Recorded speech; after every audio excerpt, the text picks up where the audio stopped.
Welcome to Talking History, a series of talks from the Farnham U3A World History, Ancient, Medieval and Modern group.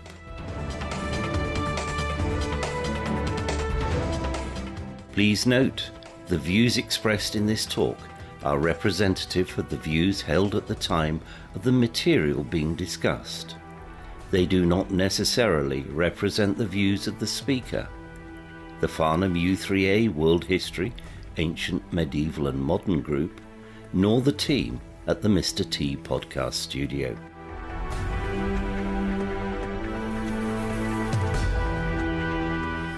In Franco's Spain, Peter Duffy tells us about this dictator who rose to power in 1939 following the Spanish Civil War and ruled until his death in 1975.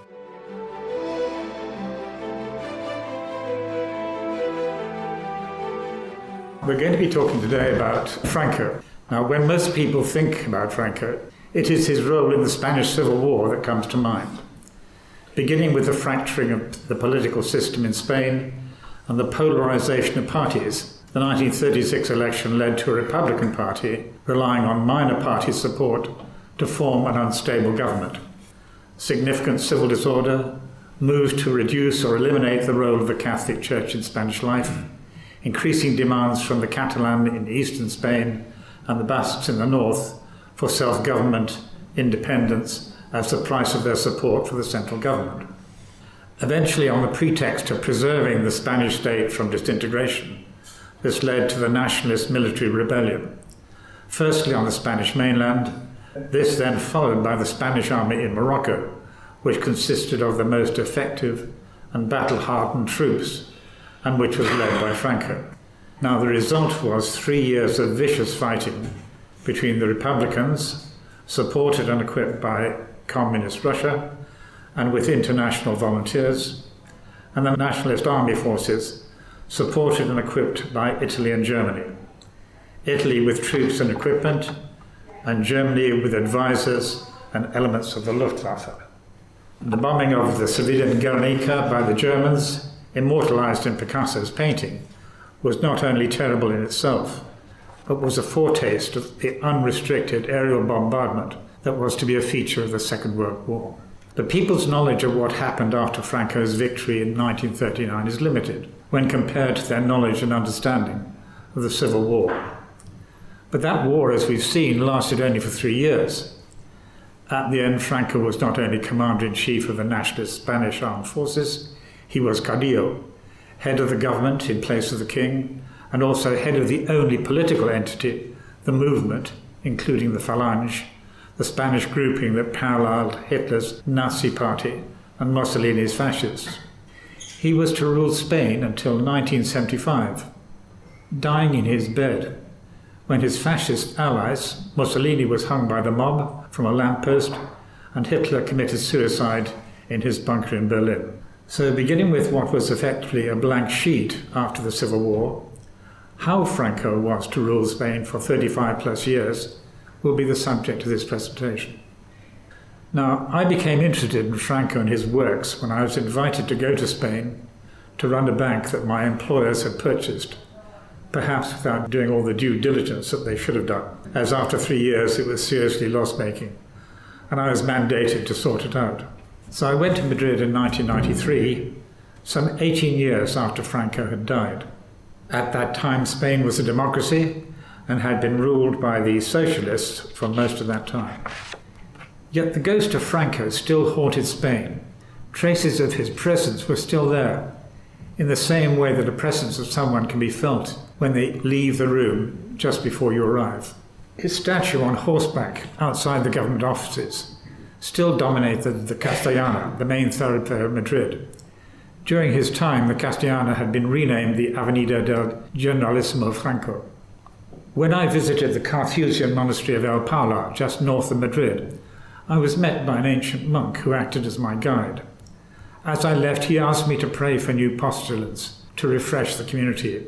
He and just a few others were all that was left of the enthusiastic many who joined during the Catholic religious fervour of Franco's time, when the monastery had been re-established, but since then the number of new candidates coming forward had collapsed in our more agnostic times.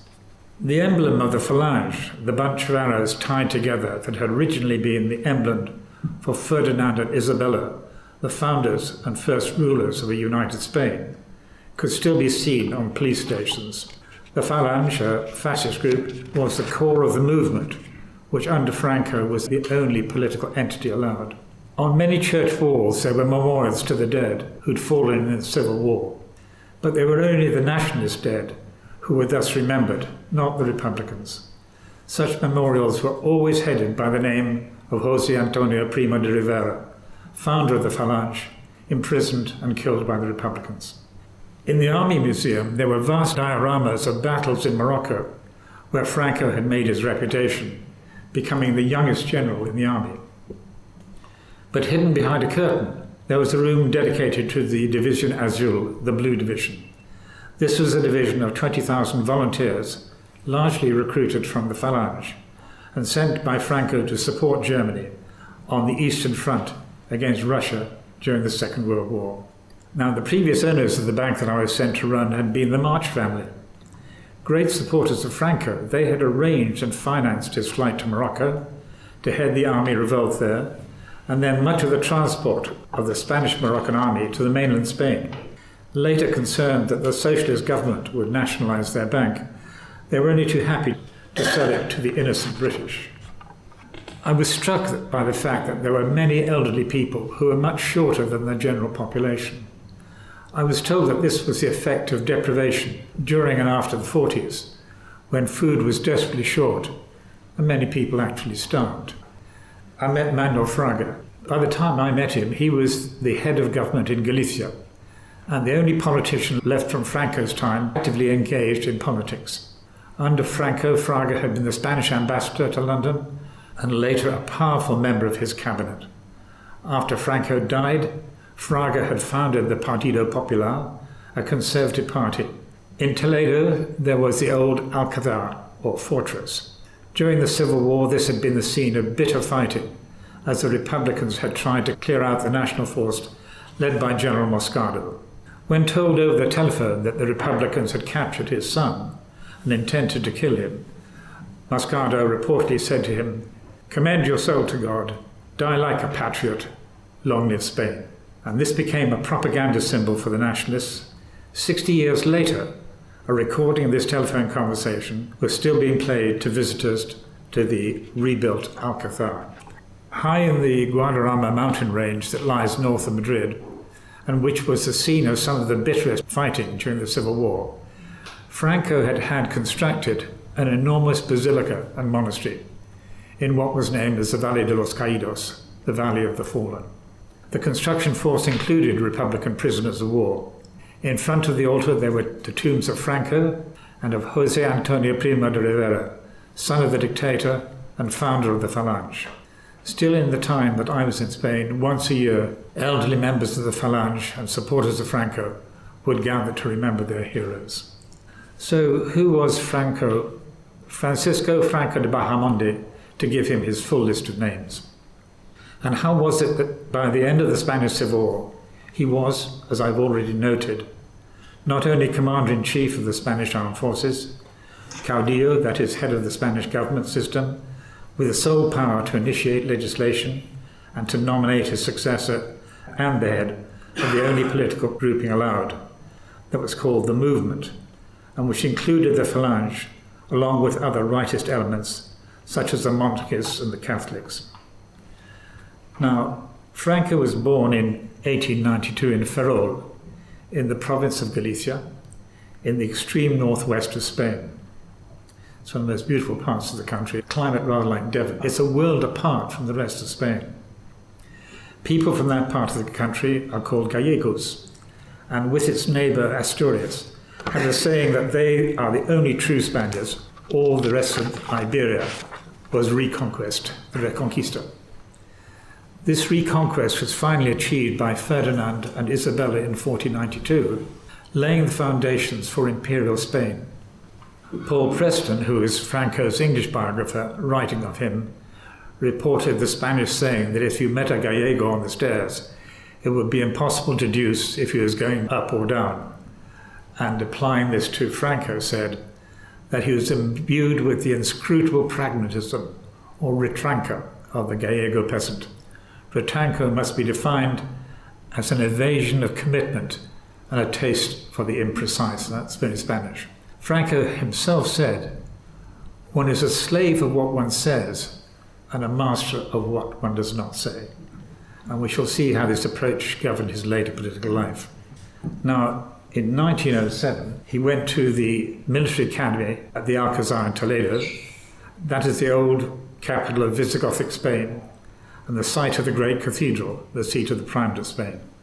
It's a huge building, and it was designed by, of course, not Spaniards, I shouldn't say this, but by people from the Netherlands, the Low Country, and they're the same people who actually designed Cologne cathedrals. Toledo was also the site of the stunning monastery of San Juan de los Reyes, built by the monarchs Ferdinand and Isabella, and which bore witness to her right to the throne of Castile and to their union of Castile and Aragon, thus creating the foundation of Catholic imperial Spain.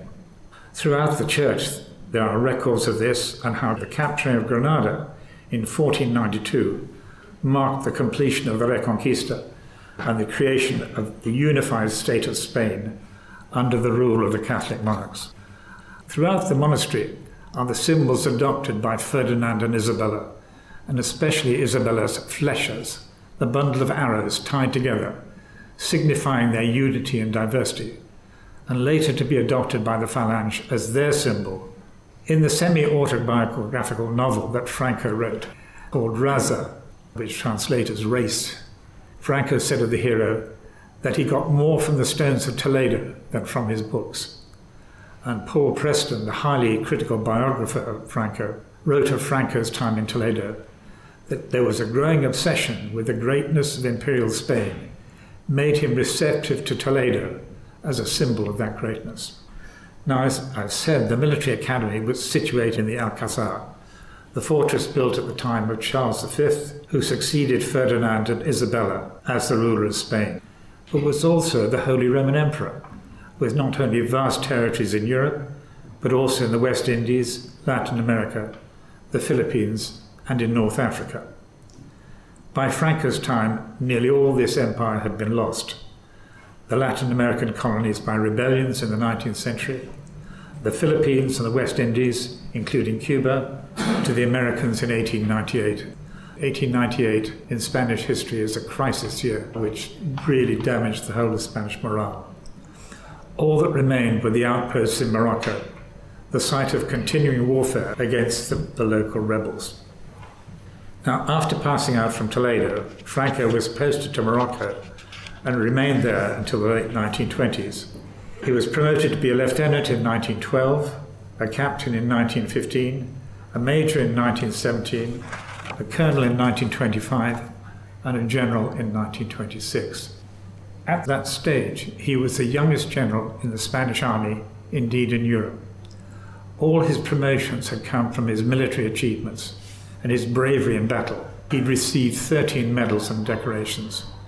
The key positions that he held in North Africa were in the Spanish Foreign Legion, where he was initially second in command and then promoted to be commander when his predecessor was killed in battle. Now, from 1928 to 1931, Franco was director of the military academy, now in Zaragoza, responsible for the training of the officer corps of the army. In 1932, he was effectively sidelined in his military career by being posted by the new Republican government, which had come into power following the enforced abdication of King Alfonso XIII. Franco was posted to the minor post of military commandant in La Coruña in northwest Spain. However, after this period in the wilderness, he was restored to grace, and from 1933 to 4, he was appointed commander-in-chief of the Spanish forces in Morocco. From 1935 to 6, he was chief of the general staff of the army, and in 1936, he was moved sideways again and appointed captain general of the Canary Islands. Now, for the Spanish military and Franco, the war in Africa came at a critical time. It imbued him and the officer corps with a belief in the military virtues and especially with a fierce patriotism for a unified Spain, of which the army was the ultimate guarantor. I want to stress that point. The army was, and as we'll see later, is the guarantor of a unified Spain. It bred a disgust with the constitutional monarchy, which it held responsible for the loss of the empire, and especially for the 1898 defeat.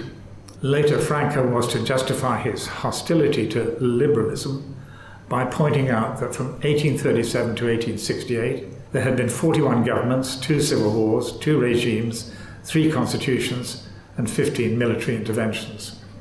Again, from 1868 to 1902, there had been 27 administrations, 2 monarchies, 1 civil war, and the empire was lost. From 1902 to 1934, there had been 29 governments and 2 premiers had been assassinated. That goes part of the way to begin to explain Franco's thinking when he joined the Civil War.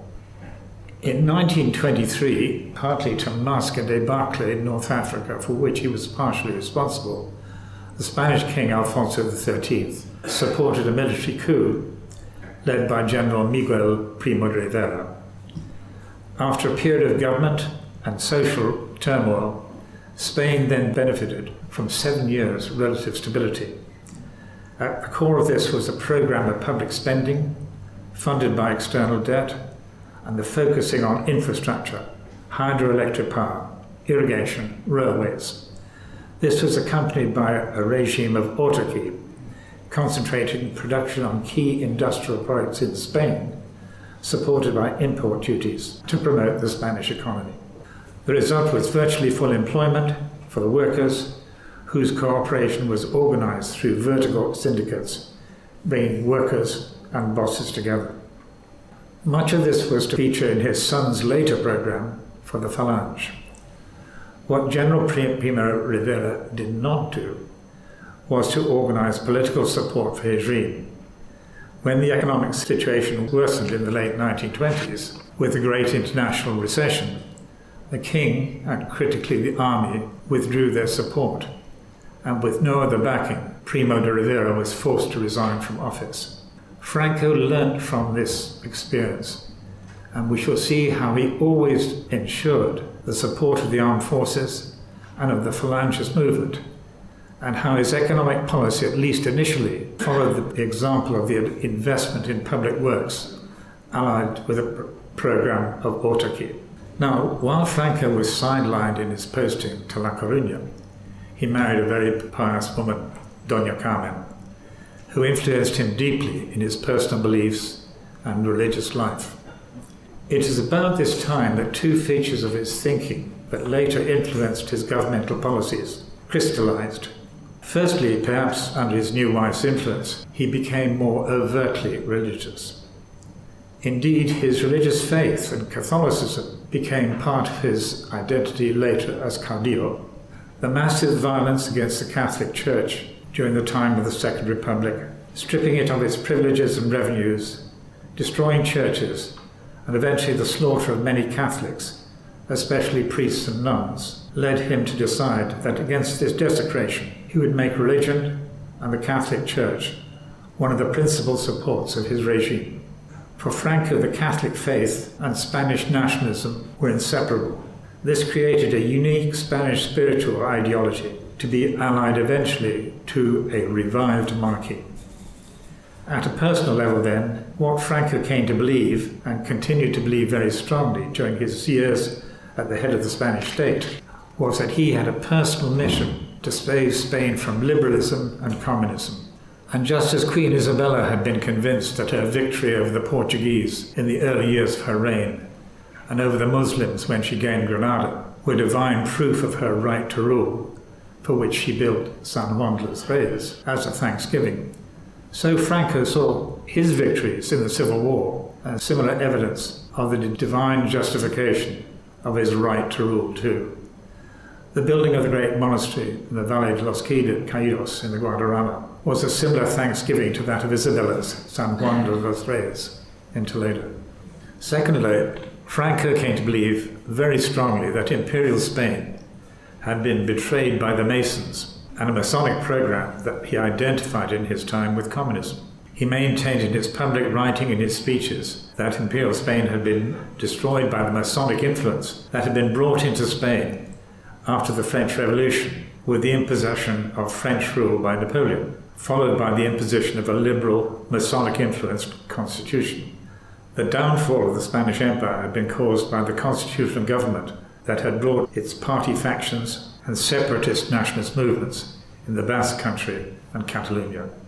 Now, a writer sympathetic to Franco described the situation thus, saying, "He wanted to be what we were before, rather than the slaves of what we had been recently. To kill dead the soul of 19th century, liberal, decadent, Masonic, Frenchified, and to fulfill ourselves once again with the soul of the 16th century, imperial, heroic, sober, Castilian, spiritual, legendary, and chivalrous." The idea of a religious spiritual revival, indeed a crusade, lay at the root of this, and indeed is what Franco later proclaimed his work to be, a crusade.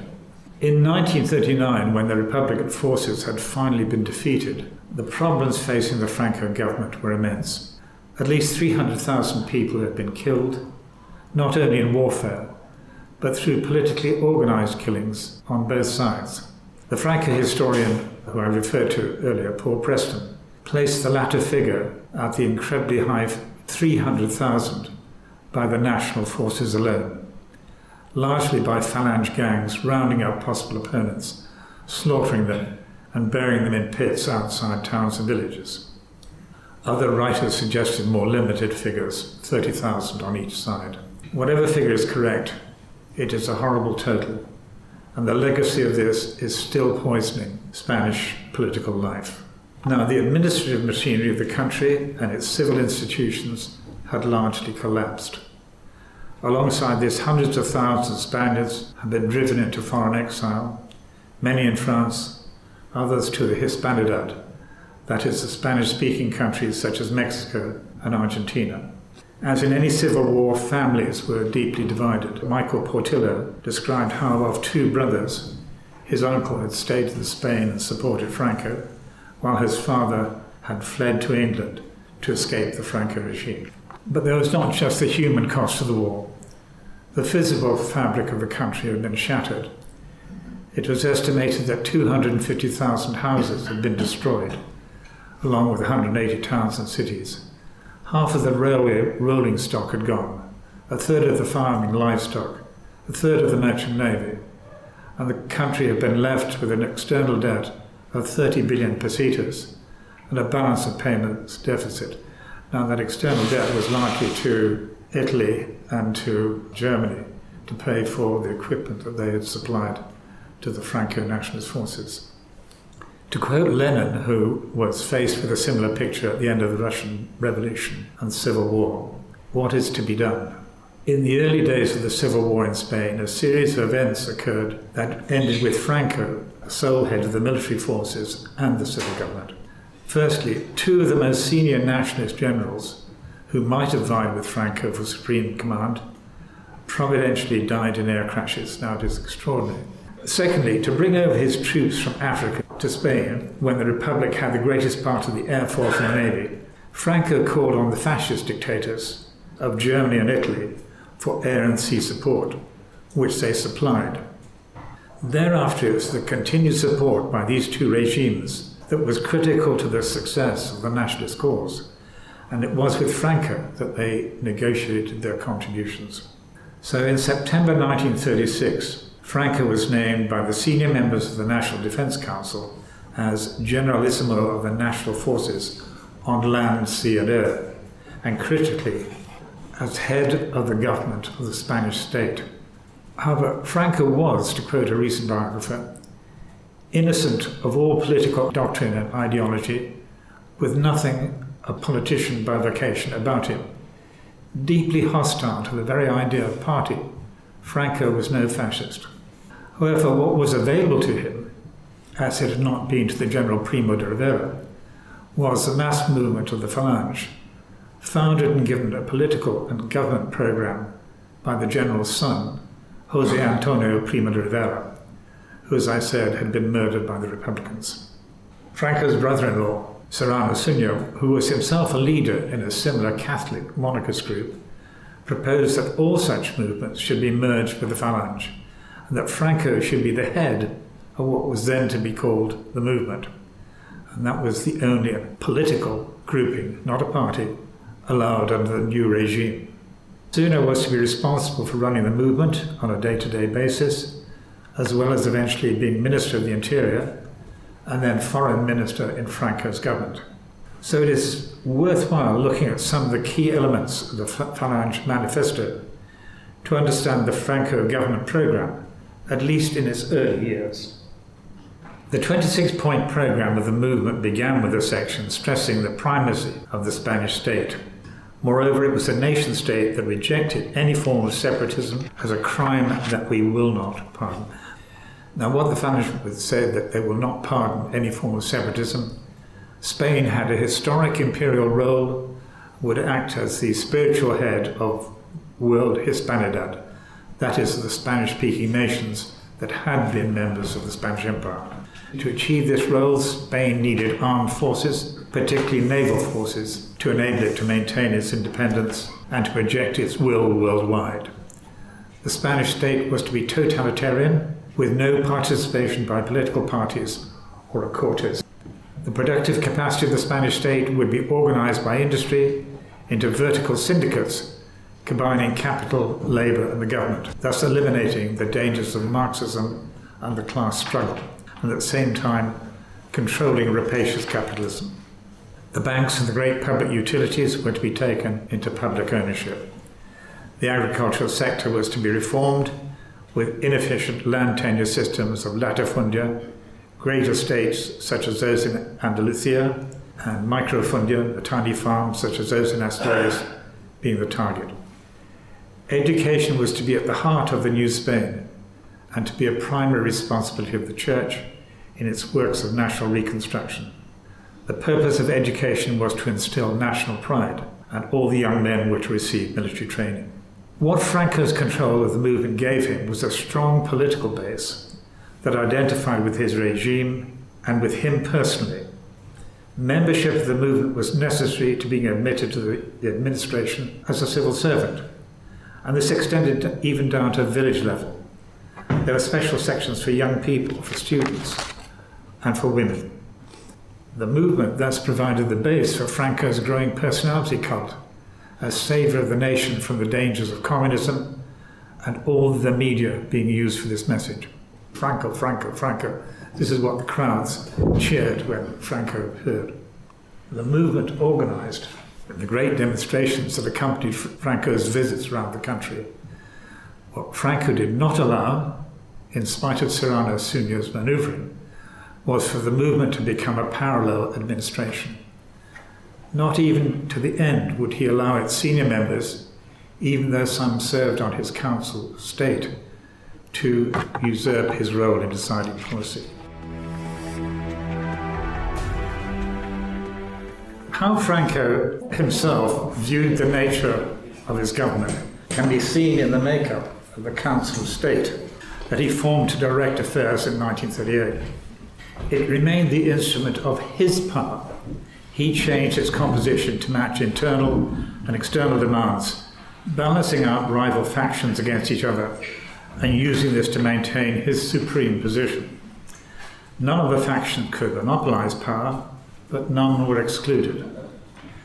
Over time, there were 19 governments and 120 ministers whose tenure of office lasted on an average 4 to 5 years.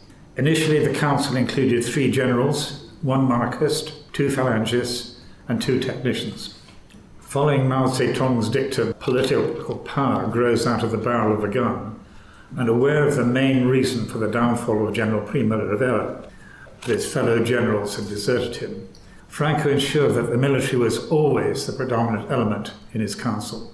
Up to 1945, it had 45% of ministerial appointments and occupied the key areas of armed forces and internal security. The movement, including the Phalange, which grew to nearly 1 million members by 1948, had an average of 30% of the ministerial appointments, but these were focused in administrative areas such as agriculture and the labour market, where it was responsible for building the great syndicates, bringing labour, employers and the government together for negotiations and not confrontation. Following the example of the Primo de Rivera regime, economic policy thus focused on autarky, that is, the creation of a command economy based on national self-sufficiency. This led to the nationalisation of key public utilities, such as the railways, and the setting up of a National Development Institution, INI, to expand key industries such as power generation, steelworks, car truck manufacture, and shipbuilding. The focus was on creating production for export, with import substitution wherever possible, to help deal with the balance of payments problem. Now, two happenings came to dominate the early years of the Franco regime. The first was the years of hunger, los años de hambre, as they are known in Spain. However, in different times and places in the country, it was more than just hunger. It was famine and starvation. A combination of causes, some internal, some external, were at the heart of this. The basic triggers were the years of drought from 1939 to 1942 and 1946. It has been estimated that up to 200,000 people died from starvation itself. However, there was also widespread malnutrition, with consequently little resistance to a range of infectious diseases, such as typhus. The effects were particularly hard in the south of the country, Andalusia, Extremadura. Here the agricultural working population were predominantly day labourers on the great estates. With little or no work to pay for food, they, their women and children, and the elderly members of their families were the hardest hit. The hard situation for the workers was aggravated by rampant inflation. During this period, the cost of basic food items rose by 145%, and there was widespread black marketeering. The railway transportation system was still operating at a level far below its pre-war capability, meaning that what food there was could not be distributed effectively, and a totally inefficient bureaucracy failed to implement even an insufficient rationing system. A number of historians have also blamed the system of autarky, where the agricultural system was forced to produce food for export rather than for local consumption. During this period, Spain was still exporting food and agricultural chemicals to Germany in payment for the equipment that it had supplied to the nationalists during the Civil War. However, in 1939, just as Spain was beginning the process of recovery from the damages of the Civil War, a cataclysmic event occurred that had a continuing impact on the country for the next 25 years. Germany and Italy went to war against France and the United Kingdom, and eventually against Russia. Because of their support during the Spanish Civil War, and because of a natural sympathy with the other leading totalitarian powers against the opposing liberal democracies, Spanish foreign policy naturally favoured the Axis nations. However, Spain was in no condition to enter the war on the side of Germany and Italy, although the rapid victory of the Germans over France strongly encouraged such a move. In 1939, Spain declared itself neutral, but in 1940, after the defeat of France, this was changed to non-belligerency, whilst active, if somewhat clandestine support was given to the Axis powers. Facilities to operate were given to German and Italian agents in Spain and North Africa to monitor Allied shipping movements through the Straits of Gibraltar. Spanish ports were made available to supply German submarines, and Spanish exports to Germany of wolfram tungsten to hardened steel were hugely increased. Suno went to Germany to negotiate terms on which Spain might enter the war on the Axis side. These were to include armed assistance by the German forces in conquering Gibraltar, territory in North Africa at the expense of Pétain's France, the re-equipment of the Spanish army, and credits to support the Spanish economy. The two dictators, Hitler and Franco, had a historic meeting on the Spanish border at Hendaye to negotiate terms, but the meeting ended without results. Hitler developed a personal antipathy against Franco, later telling Mussolini that I would prefer to have 3 or 4 of my teeth pulled out than to speak to that man again. Yet Spain then depended on the US and the UK for oil, food and credits. Without these being replaced by Germany, there was no way that it was possible for it to go to war. In addition, it was rumoured that the British bribed many of Franco's senior officers not to support entry into the war. Payments were reported to have been passed to the same Bank of March that had supported the transport of Franco's troops to Spain from Morocco at the beginning of the Civil War. However, when Hitler invaded Russia in 1941, Franco invoked the idea of there being two wars to justify Spanish involvement. There was a war between the Allies and the Axis powers, where Spain was non-belligerent, and there was a war between the Axis powers and Communist Russia, for Franco the old enemy of Spain, where Franco agreed Spanish involvement, manned largely by young Falange volunteers, therefore known as the Division Azul, the Blue Division, after the colour of the Falange uniform. 20,000 men, equipped by the Germans, were sent to fight on the Eastern Front against Russia. Yet by 1943 it was becoming clear that the tide was turning in favour of the Allies, as they invaded North Africa and Italy. Mussolini's government collapsed, and Germany was forced to occupy both Pétain's France and Italy. The Spanish position became precarious, delicate. The Allies, using the weapons of desperately needed supplies of oil and food, forced Franco into strict neutrality rather than non-belligerence. They forced him into the withdrawal of the Division Azul from Russia, the expulsion of German agents, and the reduction and eventual cessation of all Wolfram tungsten exports to Germany.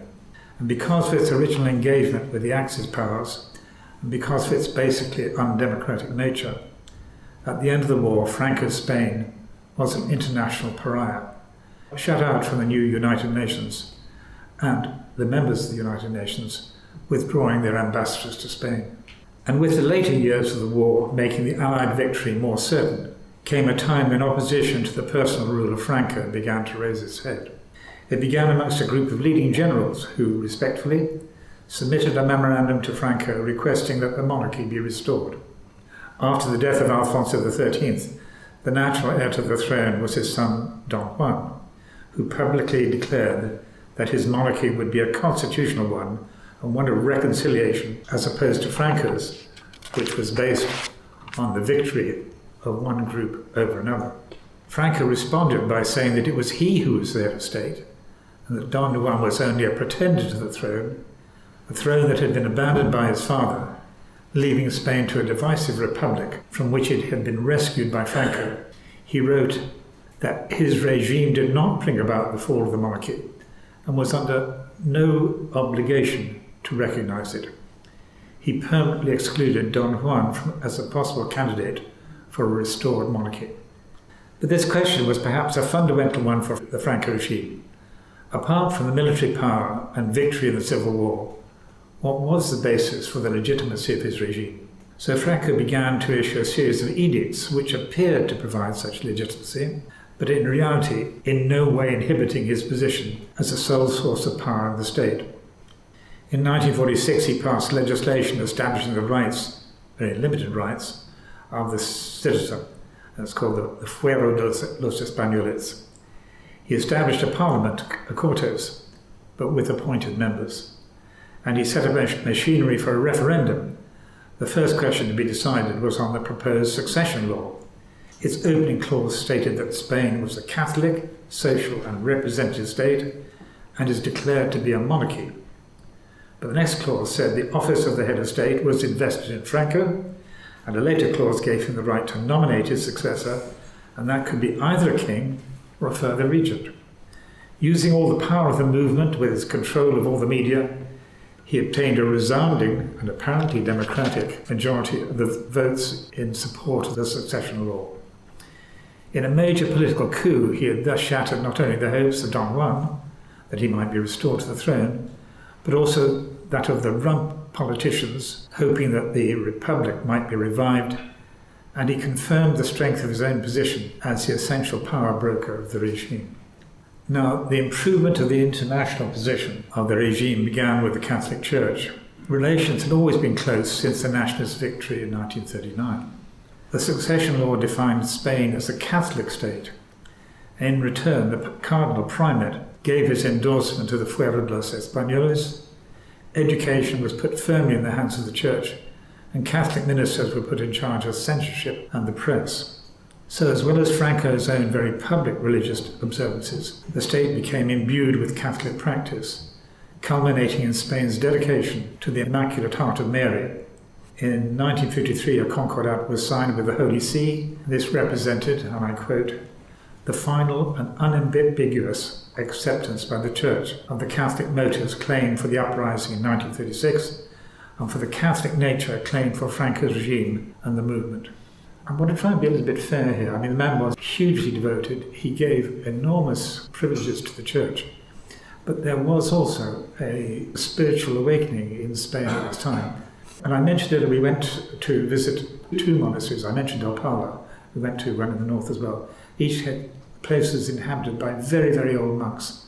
But they all said, please pray for new postulants. We are the last of those who came forward in the time of Franco. And there had been a huge movement into the church. The commercial manager of my bank had been training to be a Jesuit priest before the world changed, and he switched over. And I think he must be typical of many, many Spaniards. A huge emphasis on religion as part of the nationalist movement, and then the break after Franco's death. But it's not only through the church that the regime was brought in from the international cold. The post-World War had changed, bringing the Cold War between Russia and the US with its NATO allies. In this situation, Franco was able to play the card of his long-term opposition to Russian communism. In 1955, Spain signed a series of accords with the US. These included a defense pact and the granting of 4 bases in Spain for use by America in return for substantial and continuing economic aid. Franco said of this recognition, "At last I have won the Civil War." Spain rejoined the international community, later being welcomed into the UN. And at the same time, Franco negotiated with the Bourbon pretender Don Juan that his son Juan Carlos should be educated in Spain at the Military Academy of Zaragoza, thus opening the door, a chink, to Franco choosing him as his successor. Now, Napoleon is reported to have asked for generals who are lucky, and Franco's regime benefited from 2 developments at this time which helped the economy hugely. Firstly, the growth of Western industries after the war had created a strong demand for labour, which was partially filled by young Spanish men leaving the agricultural areas such as Andalusia, where there was no work for them. Some 250,000 went to France to work, and 500,000 to Germany. And their currency remittances were a major contribution to the Spanish balance of payments. Aligned with this, Spain was a particular beneficiary of the new booming tourist industry, becoming a preferred destination for Northern Europeans seeking the sun and sangria. Little fishing villages such as Torremolinos over a very few years became endowed with skyscraper hotels and apartment blocks, many built illegally. Villa developments became Little Englands, Germanys, Denmarks, as retirees descended on the costas to live out their lives. The result was again a huge injection of much-needed currencies into the Spanish balance of payments. Yet alongside this, there were a number of developments that began to undermine the apparent security of the regime. Firstly, unrest began to percolate through the young at university, with students rejecting the financed student syndicates for their own independent unions. Secondly, Spain had to cede a large portion of its territories in north of Africa, which had been the backbone of Francoist imperialist dreams, to Morocco, and the relationship with the Church began to fracture under the impact of liberation theology in Vatican II. Eventually, even the bishops passed a resolution asking public pardon for having taken sides in the Civil War. Later, they even called for the independence of church and state. But most worrying of all, a wave of strikes beginning in Asturias in 1962, but spreading and growing over the following years, was organised by works committees, bypassing the official syndicalist organisations. There was also the growth of regional sentiments in the Basque Country and Catalonia, which belied the Franco ideal of a unitary Spanish identity. In the Basque Country, an armed revolt broke out. The guerrilla movement named ETA concentrated its attacks on the Guardia Civil, the armed national police, killing 450 of them during the years of conflict. This provocation brought a severe response from the Guardia. Some 4,500 of ETA were killed, but the heavy-handed actions then resulted in the alienation of the Basque civil population from the regime. Now, overlying all this, there was a growing financial crisis caused basically by the regime's adherence to autarky. There was inflation, lack of investment, balance the payments deficit, shortages in critical sectors, and a rampant black market. After 1957, and it took some time to persuade Franco to this, the regime began to appoint a number of technocrats to the key economic ministries. Many of these new men were from the Catholic lay order Opus Dei, and they introduced a market economy into Spain, so that the allocation of resources was controlled by the price mechanism, thus integrating it with the economies of Western Europe. The result was the economic miracle of the 60s, where Spanish growth rates outstripped those of virtually every other capitalist state. This was, however, socially divisive, with areas such as Madrid and Barcelona becoming increasingly wealthy, whilst other areas such as Andalusia in the south remained relatively and actually poor. All these political and social economic divisions created parallel divisions within the regime. One group, headed by Carrero Blanco, Franco's confidant and successor as Prime Minister, doubled down on control and on the continuation of the institutions of the regime.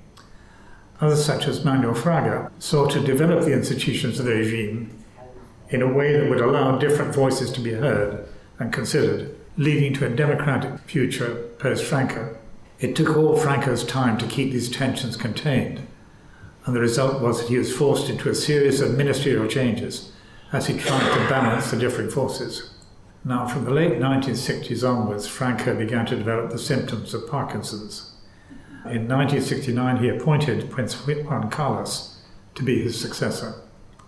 In 1973, he appointed Carrero Blanco, Deputy Prime Minister since 1969, to replace him as Prime Minister, but kept his own role as head of state and of the movement. This appeared to be a move to try to consolidate Francoism and its institutions for the future, only for Carrero Blanco to be assassinated by ETA militants. Subsequently, the regime struggled on, its internal contradictions becoming more and more apparent, until Franco's death in 1975. His death allowed the king, Juan Carlos, Adolfo Suarez, who up until then had been a senior member of the movement, to come together and to begin the process of return to democratic rule. Firstly, by agreeing the legitimacy of political parties.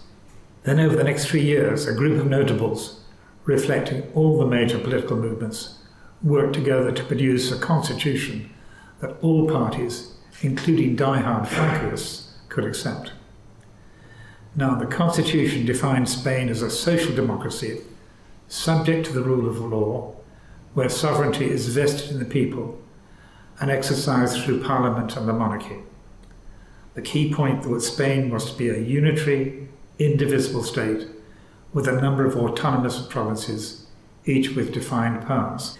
We have problems enough with Scotland, Wales and Northern Ireland. They have 17. To oversee the workings of this arrangement and to protect the rights of citizens, there was to be a constitutional court. The constitution was agreed by a national referendum. But in 1978, with the accession of a socialist government, right-wing elements of the Guardia Civil and the army attempted a coup to overthrow the result of the constitution. This was blocked by the king as commander-in-chief. However, since then, provincial separatism has once again raised its head in Catalonia. There, a Catalan independence party set up an independence referendum illegally. 43% of Catalans voted, and of those who voted, 93% supported the move. Opposition parties abstained. The Constitutional Court declared the operation void and condemned the organisers who fled the country. At a recent general election, the Conservative Party gained the most seats, but could not find partners to form a government. The Socialist Party agreed to give the exiled members of the Catalan Independence Party amnesty in return for their party's support in forming a government. Civil disturbance followed. 100,000 people in Madrid came out to demonstrate against it. 20 army officers published a letter reminding everyone that the army was the ultimate guarantor of the constitution. All this is very reminiscent of the circumstances that triggered the army's intervention in 1936. The position of the crown in this is even more interesting.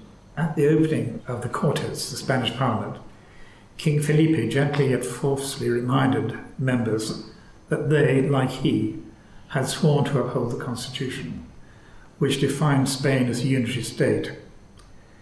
it has been even more interesting to follow the events surrounding the coming to majority of the lovely and hugely popular Princess Eleanor.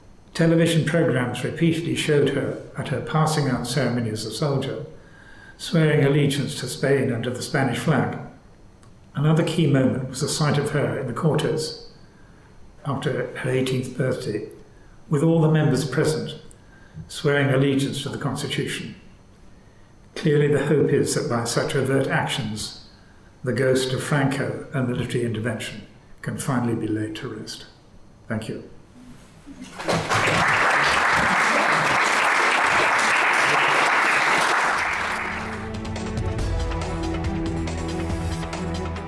This podcast has been produced by the Mr. T Podcast Studio in association with the Farnham U3A World History, Ancient, Medieval and Modern Group. Thank you very much for listening to this talk.